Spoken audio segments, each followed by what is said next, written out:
Nilesh घायवळचा passport रद्द झाल्याची माहिती आलेली आहे। पासपोर्ट प्रदेश कार्यालयाकडून तशी ऑर्डरच आता जारी करण्यात आलेली आहे। त्यामुळे या क्षणाची ही एक अतिशय महत्त्वाची आणि मोठी बातमी। गुंड निलेश घायवळवर अनेक गुन्हे देखील दाखल आहेत। त्याच्यावरून सध्या पुण्यामध्ये आरोप प्रत्यारोपांचं राजकारण देखील चांगलंच पाहायला मिळालेलं होतं आणि सध्या गुंड निलेश घायवळ याचा जो पासपोर्ट आहे तो आता रद्द करण्यात आलेला आहे। पासपोर्ट प्रदेश कार्यालयातून तशी ऑर्डरच जारी करण्यात आलेली आहे। अनेक गंभीर स्वरूपाचे गुन्हे देखील त्याच्यावर समोर आलेले आहेत। याशिवाय त्याचे अनेक राजकीय कनेक्शन्स देखील गेल्या काही दिवसांमध्ये समोर आलेली होती।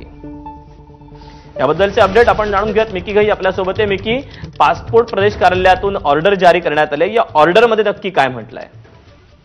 दीपक, जर आपण बघितलं तर गुंड निलेश घायवळनं खोटा पत्ता आणि खोटं नाव देखील त्याच्यामध्ये जे अक्षर आहेत, स्पेलिंग आहे ते बदलून त्या ठिकाणी पासपोर्ट मिळवलेलं होतं आणि पोलिसांनी या संदर्भातली जी तपास आहे केल्यानंतर काही पुरावे हे पासपोर्ट ऑफिसला देखील पाठवलेले होते आणि त्यानंतर आता जे पासपोर्ट कार्यालयाकडून कारवाई करत निलेश घायवळचं जे पासपोर्ट आहे ते रद्द करण्यात आलेलं आहे।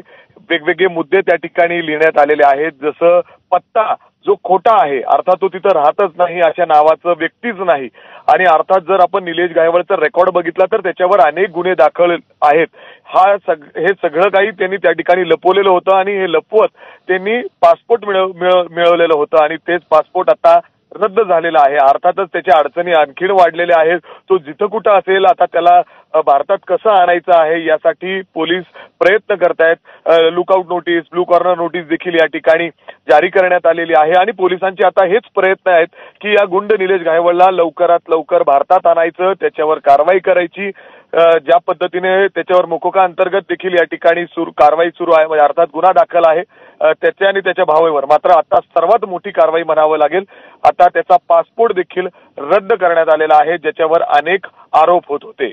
दीपक, मिकी, धन्यवाद दिलेल्या सविस्तर माहितीबद्दल।